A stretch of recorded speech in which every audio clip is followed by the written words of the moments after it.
Right, let's jump straight into it. Today, we're unpacking something incredibly powerful. We are completely demystifying a blueprint built specifically for entrepreneurs who are out there trying to build a $1 million business in what is, frankly, a wildly shifting economy. We're going to break down Simba Madanzvo's phenomenal framework, How to Make $1 Million in 2026, the one-page digital marketing plan. So if you've recently been laid off, maybe displaced by AI, or if you're just out there using your own savings and pure raw ambition as fuel, this explainer is for you. We're going to cut right through the noise, skip all that motivational fluff, and ignore the pretty aesthetic dashboards. Instead, we're looking at the actual math and the actual systems you need to win. But listen, before we look at a single system, we have to get real for a second. Picture the 1992 Olympics. British sprinter Derek Redmond is running the race of his life, but just 250 meters from the finish line, his hamstring completely tears. He goes down in absolute excruciating agony right in front of 65,000 people. The medics rush over, they offer him a way out, a totally valid excuse to quit. But he stands up.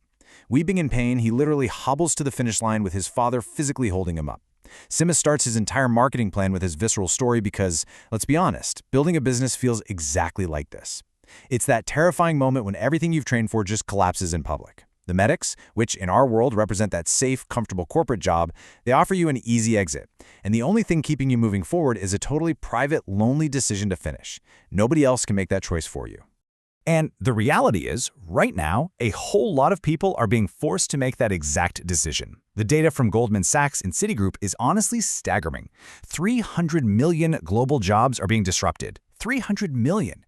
Analysts are calling this the Great Intelligence Crisis. And hey, speaking to you right now as an AI male voice, I can tell you firsthand, AI agents aren't just politely assisting white-collar workers anymore, we are systematically replacing them. From junior analysts to middle management, entire corporations are restructuring around machines that, well, don't sleep and never ask for a pension. And this massive shift, it's pushing highly ambitious, highly capable people straight into the completely unfiltered world of entrepreneurship. So, how do you actually navigate this chaos? Here is our roadmap for today. First, the Great Intelligence Crisis. Second, starting at minus. Third, the $1 million math.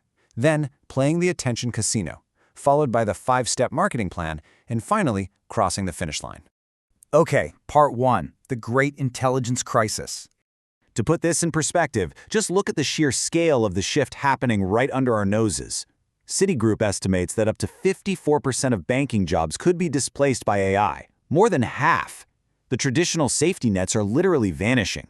The highly educated workforce that used to rely on just steadily moving up that corporate ladder is suddenly waking up to find that the ladder itself has been completely replaced by an algorithm. The most accessible door left open? Entrepreneurship. So people are walking through it. Which brings us to part 2, starting at minus. Think about working inside a massive corporation like Apple. You've got this invisible force working for you 24/7, called corporate brand equity. It's basically like standing on a moving escalator. It generates demand, it builds credibility, and it brings in customers while you're literally sleeping. But the second you start your own business, you step right off that escalator and onto a stationary floor. You are in an entrepreneurial vacuum. You don't even start at zero, you start at minus. You have absolutely zero trust and zero recognition in the market. Let me tell you, a cheap logo from Fiverr and a clever Instagram bio do not make a brand. The absolute hardest part of this journey isn't the long hours. Nope, it's the sustained invisibility of those early days when you are working harder than you ever have in your life and the market responds with pure, deafening silence. Part 3, the $1 million math. There's a rule from Peter Drucker, all the way back in 1954, that cuts through all the modern nonsense perfectly. A business has only 2 functions, to innovate and to create a customer. Everything else is noise. Let that sink in. If you're spending your entire week rebuilding your Notion dashboard, or color-coding some complex content calendar, or obsessing over hex codes for your brand colors, you are just focusing on overhead. You don't have a business, you have a hobby. And hey, hobbies are fantastic, but they do not make $1 million.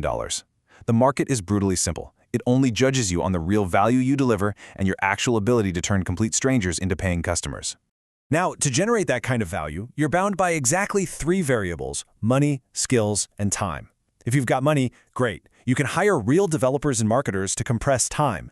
If you have no money, well, you better have some serious skills, because you're going to have to be the founder, the developer, and the marketer all at the exact same time. And if you have neither money nor skills, time is quite literally your only leverage left.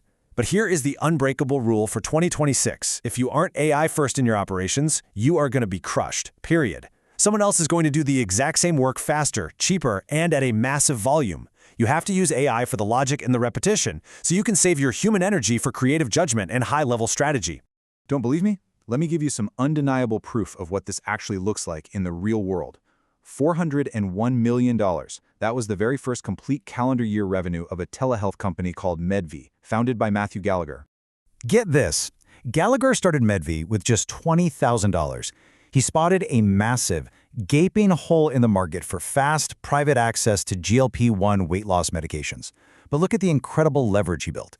He served 250,000 customers and pulled in $65 million in net profit.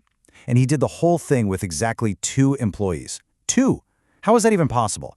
He provided the strategic human thinking, understanding his customers' deepest fears and desires, and then he deployed ChatGPT, Claude, and custom AI agents to entirely scale the coding, the copywriting, and the operational execution. The tools are already out there, right now, but it's the human thinking that directs those tools that actually makes the millions. Part 4. Playing the attention casino. Simba's core thesis here is brilliant. He says the internet is basically a casino, and attention, that's the poker chip. It is the raw currency that has to precede every single other currency.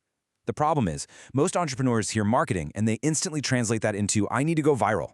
But going viral is literally like trying to photograph a shooting star. It's a total accident. It's unpredictable. You cannot build a reliable million-dollar business on an anomaly. Instead, you need to play the attention casino. You have to systematically accumulate attention daily, stacking it up like poker chips. Then you build trust with that attention over time, and finally, you cash it in for money. You know why most people quit? Because they get stuck in the chip accumulation phase, where the chips don't look like real revenue yet, and they get frustrated and walk away from the table literally right before the system starts working. So let's get into how you actually do it. Part 5. The 5-step marketing plan. This is the actionable, rigorous architecture that completely separates a compounding business from a glorified hobby. We're going to break down these 5 steps: customer ikigai, Simba's 5 forces, content market fit, internet presence optimization, and the content matrix. Step 1 is customer ikigai. And listen, this has to happen before you write a single word of content. This is the unscalable, gritty, uncomfortable research phase. You have to map out the exact, unfiltered 2 a.m. search queries of your customers. What are their deep, keeping them awake at night problems? What irrational passions completely bypass their price sensitivity? What exact digital places do they actually trust, like some obscure Reddit thread at midnight? And what existing perceptions or heavy skepticism do they already hold about your industry? Going back to Matthew Gallagher, he knew his customers were highly skeptical of telehealth weight loss. So what did he do? He built an entire product experience meticulously designed to dismantle that exact skepticism from the very first click. Step 2 is understanding what Simba calls the 5 forces. Look, the internet is not a neutral playing field. It's a battlefield. You are constantly fighting against a flood of new content entering your category. You're fighting substitute content that delivers your exact insights, but maybe in a faster, punchier format. You're up against cognitive rivalry. You're competing for attention against world-class comedians and breaking news alerts in the exact same social feed. Then there's platform power, where algorithms can change the rules of the game overnight. And finally, user power, where every single skip, swipe, or scroll is a brutal, real-time vote against you. Understanding this fierce competition is absolutely crucial. It's what stops you from blowing 10 grand on a strategy that the platform's algorithm was always going to bury anyway. Steps 3 and 4 are content market fit and internet presence optimization. And you really need a massive mindset shift for this one. You have to aggressively ignore vanity metrics. Seriously, a post that gets 10,000 views but 0 conversions, that's not marketing. That's just a public performance. But a post with 400 views that brings in 12 paying customers, that right there is a money-making machine. You have to take your customers' exact words, turn them into content, adapt that core message for a strategic presence across different platforms. Maybe that's a deep dive LinkedIn essay or a super helpful Reddit answer. And then you only put money behind scaling the stuff that is already converting organically.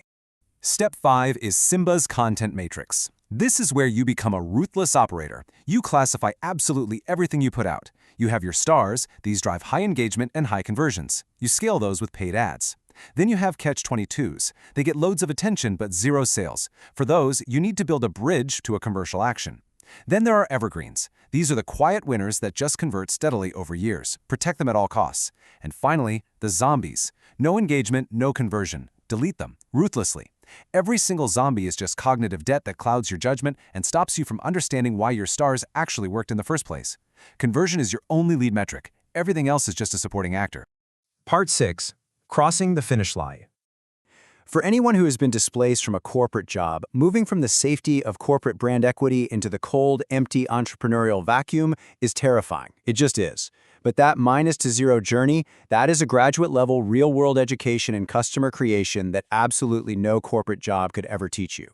The most crucial takeaway from all of this is right here. You are not one magical idea away. You are not one lucky viral post away. You are one system away. Having this system isn't going to magically eliminate the silent, invisible struggle of those early days, but it is going to drastically shorten your path through it. So, we circle all the way back to Derek Redmond, hobbling across that Olympic track, leaning on his father. Entrepreneurship is exactly that moment. When you are down to your last client, maybe you only have 1 month of financial runway left, but you keep showing up anyway. Why? Because you actually believe in your system, and you deeply, fundamentally understand your customer. Matthew Gallagher didn't build a $401 million empire off luck. He did the gritty, unscalable thinking first. He understood the wave long before it broke. Well, you now have the blueprint. You know the math. Remember, entrepreneurship is not about perfection. It is simply about finishing the race. So the only question left to ask yourself is this: you have the system, will you cross the finish line?